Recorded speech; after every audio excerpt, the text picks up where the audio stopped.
Today's joke.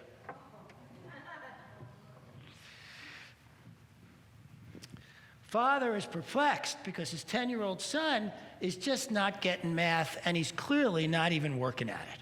He's not even trying real hard. And they get him a tutor, that doesn't work. Everything he tries doesn't work. He finally changes the kid to a Catholic private school just to see if that will help. And sure enough, all of a sudden the kid's coming home and he's trying harder and he's doing his homework and he winds up getting an A. So the dad goes to him and he says, what happened? What happened at the Catholic school that made you finally, get into this and do this? And he goes, well, Dad, I wasn't really serious about math, but when I walked in and saw that guy nailed to a plus sign, I thought I better take this seriously.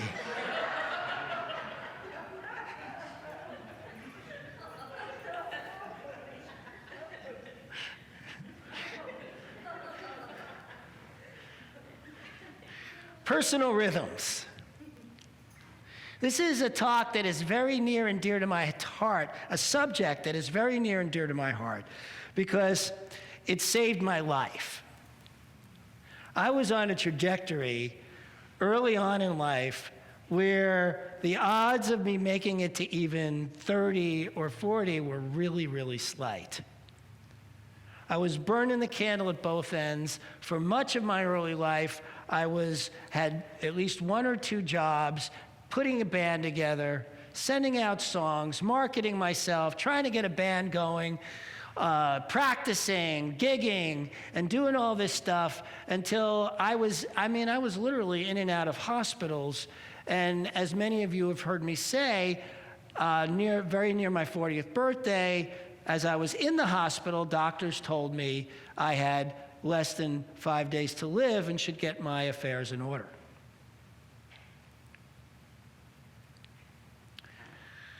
When I look back on that time, I realize how much I spent trying to be like everybody else in a world that I felt like I didn't fit into at all. One of the things that came up in terms of looking back on my life was when I was in my 30s, I had a brother who had turned 18. I was running an apartment business in New York City at that time, and for the summer he needed a place to stay. So I invited him to stay in one of my apartments for the summer. And so he's in the apartment, and he's coming over every day, and he's the most hyper kid I ever met. Right? He's running circles. He wants to race me running backwards. He's talking a mile a minute. I go to my dad, and I go, oh, my God, Dave's driving me crazy. He's so hyper. Dad's eyes get really big, and he looks at me and he goes, you think David is hyper? He is nothing compared to what you were like at that age. And it made me realize what a different species I was from so many of the other kids and other people I had been dealing with most of my life. And in doing so, did not fit in. I took all those self-help courses about the pros and cons, about doing this, about doing that, trying to build a life. And believe it or not, what was really lucky for me was that I failed at so many things. I failed at marriages. I failed at jobs. I've been fired from more jobs than most people have actually had in their life. And through all that, I realized, talk about hitting rock bottom. They talk about that in AA. You don't start picking yourself up until you hit rock bottom. Well, there I am, you've heard me talk about before, out in this cabin in the woods going, this is rock bottom for me. I'm now in my 40s. Life is not working out. I need to figure out how to do this, how to do life in a way that actually fits who I am. There must be that way. By this time, I'd started taking science of mind classes. So I became very clear, as Ernest Holmes loves to say, that there is a power for good in the universe and we can use it. And that every one of us has a life with a resource that contributes to life, and it is for us to bring it forward. that all of our lives can work if we are willing to make it work. But making it work the way most people were making their lives work, because if you go along like the average person, just working hard every day and going to work and doing your job, and things are working out with that, you get the promotion, you get the raise, it doesn't make you look at your life any differently. It doesn't make you look at what else might be going on. But with me, the luck was life wasn't working out. And you're going, luck that it wasn't working out? Yeah, because it forced me to look at my life differently. It forced me to take a look at what was going to make my life work. And so I began this very deep dive, realizing that I was actually needing to start from scratch. That with all the experiences I had from 0 till the age I was at the time, that it was time for me to actually take a different kind of look, a different way of navigating life. Because what I noticed is one of the things that had always been clear to me is that there is something larger than me that speaks through me, that talks to me, that guides me, that I hadn't listened to except on very rare occasions. That there is this power for good. It's constantly nudging us along. It's constantly wanting to guide us if we're willing to be quiet enough to listen and to ask the right questions. Like, what is mine to do now? What I noticed is the quieter I was willing to get, the more I was willing to listen, I started being nudged towards a life that I had not thought of, that had never dawned on me. The life of a minister, the life of a spiritual director. It was not something. I just wanted to be a rock and roll star, man. I just wanted to tour around the world and with Paul McCartney and the Rolling Stones and the Allman Brothers and just play with those guys. That's what I thought I was going to be doing. So it never dawned on me that there might be this other life that if I'd been successful the other way, I might never have found out about. And it has to do with how deeply we are willing to listen to our own personal rhythms. When our energy's high, when our energy's low. Now, for anyone who's had a serious illness, they're kind of forced to do what many of us can learn to do anyway, which is if you're tired, take a nap. If you're wide awake, get stuff done.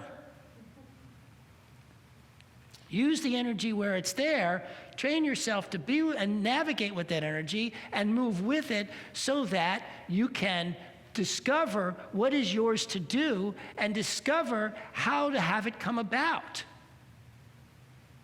Because those next steps, I promise you, show up every time. So I'm out in this cabin, and my landlady keeps making it harder and harder to be in this cabin, and it was clear it was time to leave. So I left and got an apartment in town. I'm in town for a while, and then all of a sudden I get a call from Cincinnati, Ohio, saying, we need somebody to help us out for about 6 months. Would you come up here and work with us? And so that would have been 6 months to move to a whole different town. But I felt it in my bones that this was mine to do, which meant that somehow after that 6 months, something would happen to have it work out. But I didn't know what that was. But at this point, I tried everything else for how to live life, and it hadn't worked. Lucky for me. So this was like, I might as well try this. Nothing else has worked. And so I moved to Cincinnati knowing the job was only for 6 months.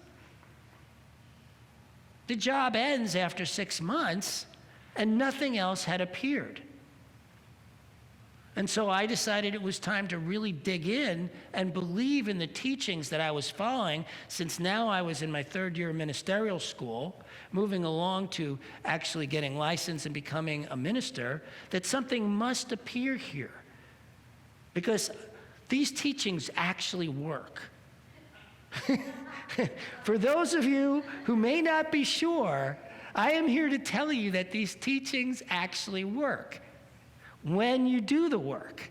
But the work is different than the work of just getting up, going to the job, doing the next thing, same thing day in and day out. It's the work of what is mine to do now? What is mine to do now?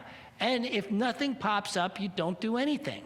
What? Don't do anything? I was running out of money and didn't have a job. I should have been out pounding the streets. But I was like, no, if I'm really going to be a minister in this stuff, I've got to find out if it works the way it looks like. It works the way they teach it, which is knowing the truth and embodying. And so it was at that point that I woke up from the dreams. I know I've told you guys the story before of writing the Cliff Notes in the Science of Mind textbook and starting an online center. I clearly got a message who to call about and tell this to, and it took me all of 24 hours to develop an income that supported me easily. It wasn't long after this that I see this post on Facebook that strikes me as incredibly courageous. So I go to that person's page and see her sitting on a beach with the heading, "Look how beautiful the beach is." And the only thing I can think about is she's way prettier than the beach. So I send her a message saying, "You're way prettier than the beach." And less than a minute later, I get a reply, and before I know it, we're talking 2 hours a day. And within 6 months, I'm living in Los Angeles. And I'm thinking to myself, that's crazy. I didn't even have a job out here. But we have a teaching where we follow that truth within us, no matter how strange it seems. And again, I was lucky. The normal way of doing things hadn't worked out for me at all. So I was this was my last resort, was to follow this way of being.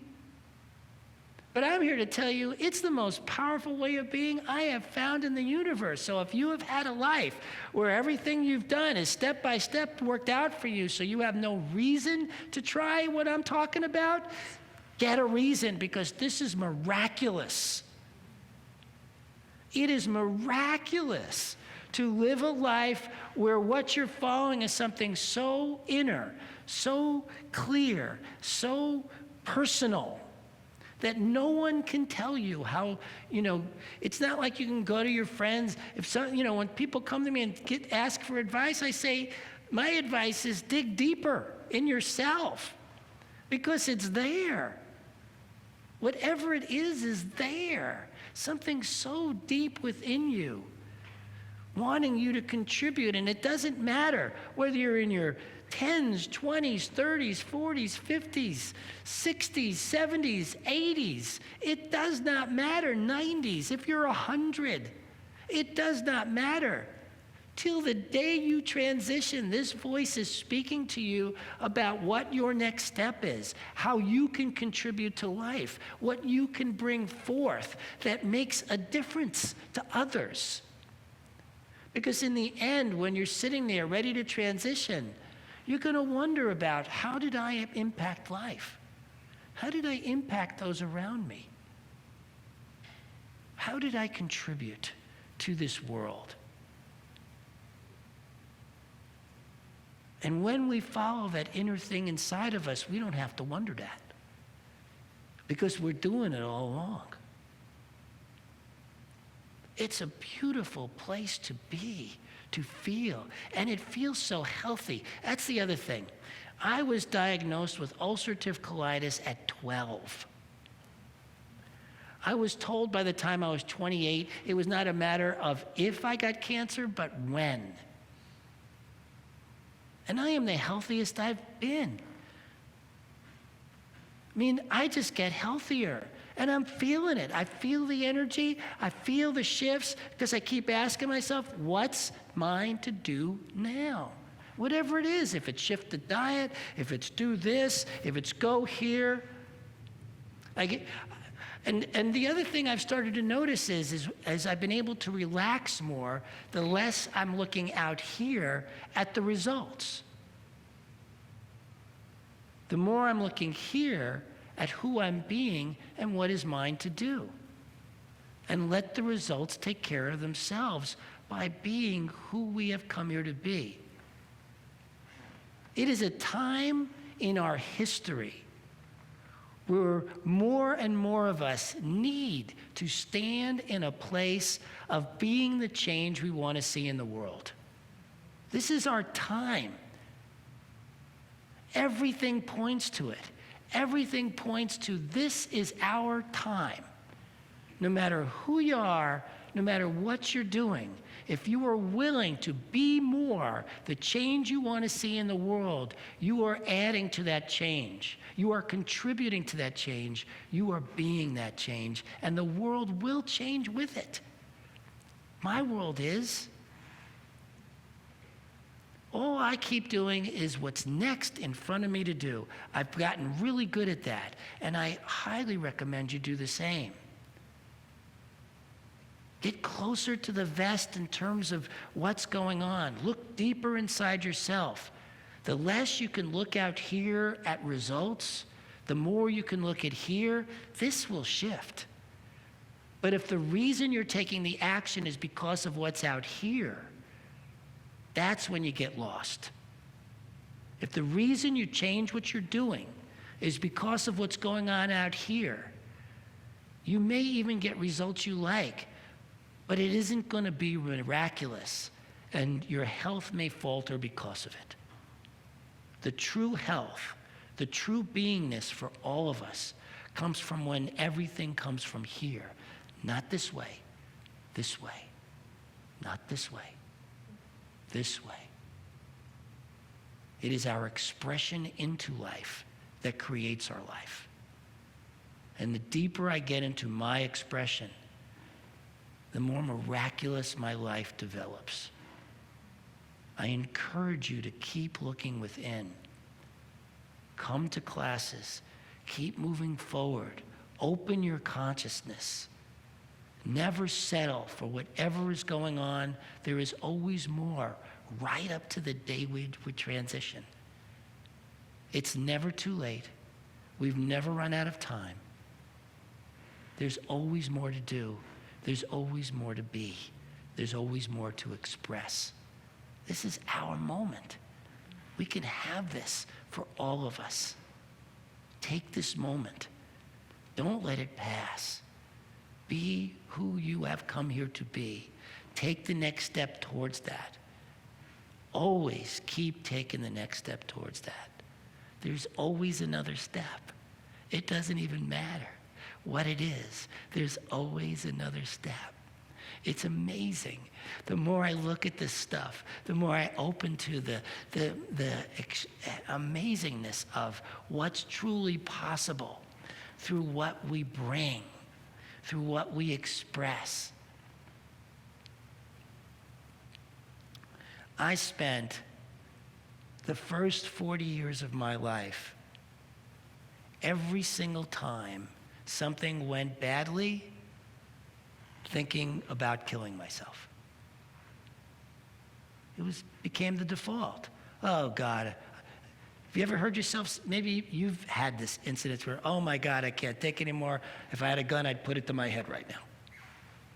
Maybe you've never said that. I used to say it all the time. one of the biggest shifts I ever made was when I realized I needed to stop doing that. That it would be a much better idea if every single time I had that kind of thought, to go, this is a really good time to love myself. This is a really good time to pour a pool of water of love over myself, to hug myself, to love myself. And I got in the habit of asking myself, okay, what can I do to love myself now? Talk about a healthy thing to say in the midst of turmoil. A healthy thing to say in the midst of things not working out so well. What we can do is be really mad at whatever's going on. Really look out there and go, they did da-da-da-da-da-da-da-da. Da-da-da-da-da-da-da-da-da-da. Da-da-da-da-da. Or we can go, what can I do to love myself now? Sometimes it's as simple for me as get up and leave the room. Take a little walk. Sometimes it's taking a bath. Sometimes it's throwing cold water on my face. It doesn't matter. Your beingness knows what you need to do at every single moment to love yourself. Take that opportunity as often as you can. It is the healthiest thing you can do in life, is love yourself. There's nothing healthier than loving yourself. Take that opportunity as much as you need. Every time you feel a wince in pain, every time something's gone wrong, every time you get a diagnosis or you think about what you're dealing with or whatever it is, take the moment to go, love myself now. Love yourself now.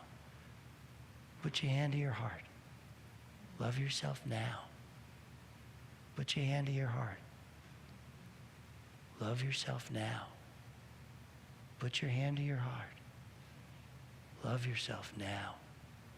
Right now. In this moment. I love you. God bless you. All right. This is the time where we love on one of us. Who's going to have the courage to step up here and let the rest of us love on you? Come on. Oh, there we go. All right. Myrtle, tell us what you want us to love on you for. Please, I have an infection in my body and several doctors have not been able to find out what it is, but I know through treatment it's going to go away. There you go. All right. We're going to know your health. Yes. I need 8 to 10 people. Come on up here and put hands on her.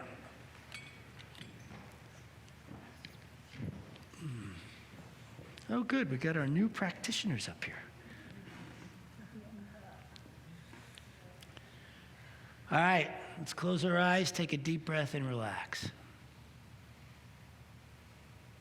And as always, we start within our own hearts.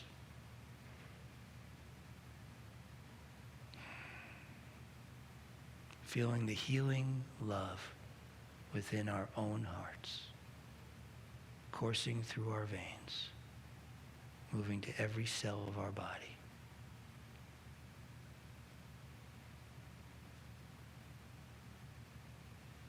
And through this, we now notice the love and the healing of everyone else in the room, the power, the presence.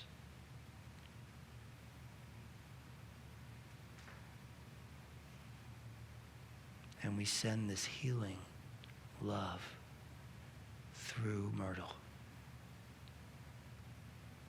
We let it course through every one of her cells, healing, loving, knowing her perfect health, her vitality.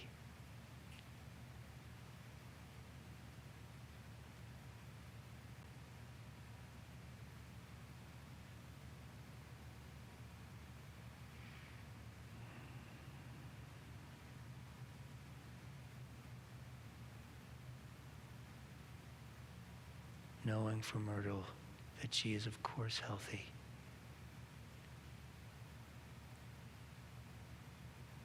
That she is a powerful, creative, spiritual being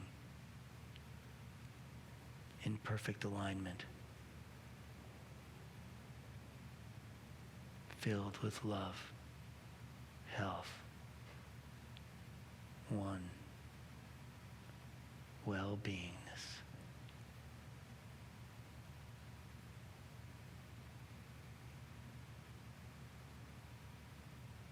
And I am so grateful for this health and well-being that is Myrtle's. I am so grateful for our beingness as a powerful spiritual community coming together to do the good healing work we do together.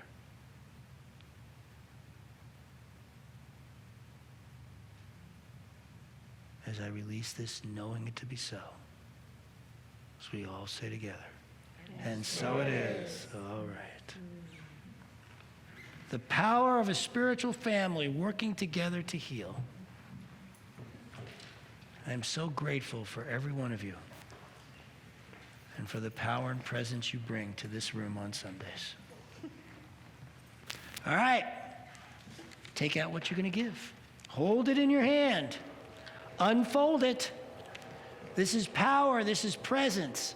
Doesn't matter whether it's $1, $10, $100, $1,000, deeds of property, gold mines, diamonds.